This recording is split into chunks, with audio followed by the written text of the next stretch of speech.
गीता जी अध्याय नंबर 16 के मंत्र 23 में कहा कि शास्त्र विधि को त्याग कर जो मनमाना आचरण मनमानी पूजा करते हैं उनको ना तो कोई सुख होता है, ना कोई सिद्धि होती है, ना उनकी गति होती है, अर्थात यूजलेस, व्यर्थ। अब उन पुण्यात्माओं के पाप तो गिठड़ी बंदगी और बम बम कहने का कोई मंत्र नहीं, ना कोई से लाभ इसके बोलने से। जो पुण्य थे पिछले जन्म के वो रास्ते में उन खाना खिलाने वालों ने कुछ तवल खसोट लिए ले लिए और वो पाइया पानी था वो चढ़ा दिया कि पत्थर की मूर्ति पर जा गिरा। अब उसका पल्ला तो बम बम रह गया और कुछ भी कोई ना। और कह वो गिठड़ी पापों की जो बांध ली इतने जीव मार के, कहते पृथ्वी ऊपर पग जो धारे करोड़ जीव एक दिन में मारे। होय होय।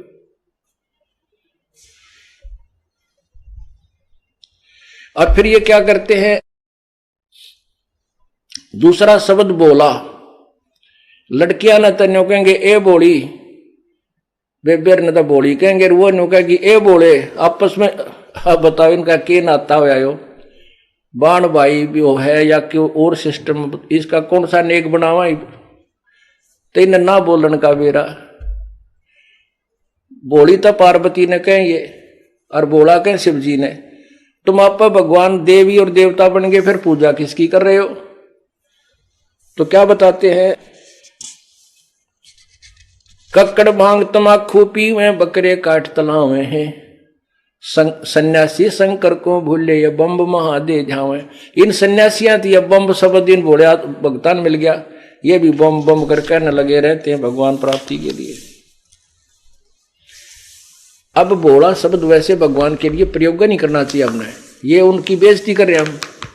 अब कोई आदमी हो, मान ले कोई मंत्री है और उसने जाकर ने कहा बोली बूझ ले मेरी साइन कर दे इस पर दरखास्त पे, वो साइन करेगा, उसको दराक मारेगा।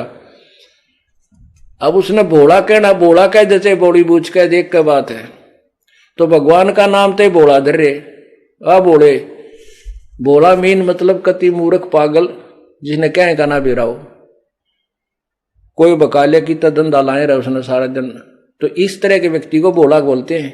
तो भोला शब्द तो हमने भगवानों के प्रति लाना ही नहीं चाहिए, चाहे वो समय अनुसार, चाहे उन्हें कैसी भी लीलाएं बन गई हैं, लेकिन हमारा फर्ज नहीं बनता उनको भोला भाला कहने का।